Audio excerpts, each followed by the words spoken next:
Hello, I'm Zach Bishop, the curator of the DuPage County Historical Museum in Wheaton Park District.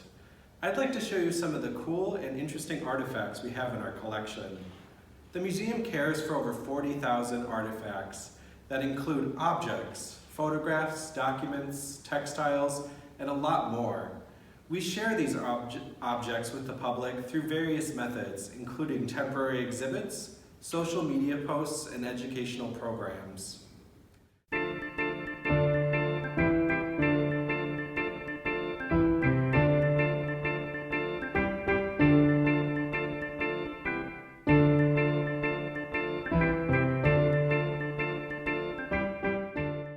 The first artifact I'd like to show you is the only taxidermic specimen we have in the museum's collection. We've identified this bird as a female sharp-tailed grouse, a relative of the prairie chicken. This artifact dates back to the Victorian era, the late 19th century, when collecting natural specimens was a popular activity and everyone was talking about the field of natural history. The museum purchased this taxidermic bird in 1991 for the Victorian sitting room exhibit that was located on the museum's first floor.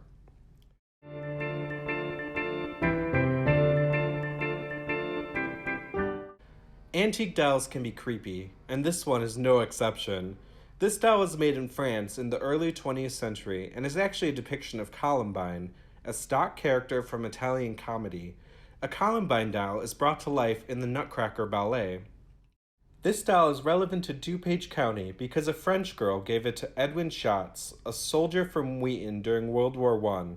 The story goes that she gave him the doll after he gave her a piece of American chocolate.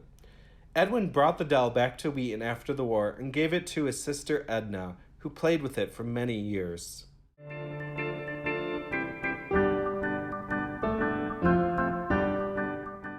A lot of people believe that history museums only collect antiques and really old pieces, but most local history museums will often collect more recent things to help capture the current time period. The Museum Guild purchased this E.T. extraterrestrial doll for the museum's collection in 1987, just 5 years after the movie was released.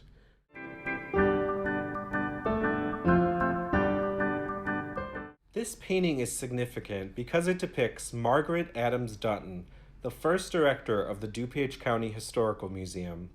Margaret was a retired school teacher and the president of the DuPage County Historical Society. She played a huge role in founding the museum, securing a donor to purchase the Adams Memorial Library building to house the museum, and curating the collection and exhibits.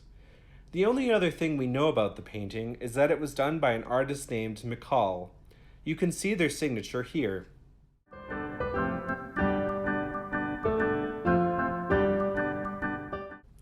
This artifact is a hair wreath that Laura Ann Wheaton Page received from her pupils at the Jemning Seminary in Aurora in the late 1800s.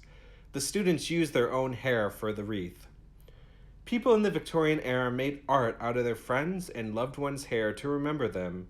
It was also a common way to memorialize people who had passed away. This is just one of the many human hair artifacts we have in the collection. It's definitely weird by today's standards.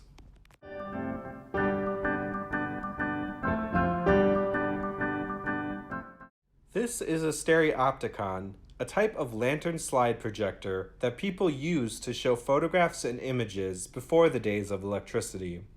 A light source was needed to power these projectors. This one used an oil lamp, for example. You would place a transparent slide in this holder and then push it in front of the lantern, which would project it onto the wall for all to see.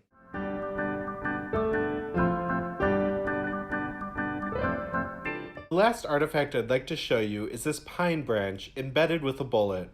The branch was cut off a tree located near the site of the Battle of Missionary Ridge in Tennessee, which took place in 1863 as part of the Civil War. This branch was given to Captain T.S. Rogers of Downers Grove. Rogers was a captain in the 105th Illinois Regiment during the Civil War, and he was a really popular figure in DuPage County. However, it's surprising that he was given this branch because he never fought in the Battle of Missionary Ridge. I hope you enjoyed learning about some of the cool artifacts in our collection. If you ever have any questions about how we take care of artifacts, how you can donate an artifact, or how you can access an artifact for research, please contact me at the museum. Thank you so much for watching this video. Please make sure to check out the other content on the Wheaton Park District's Virtual Recreation Center.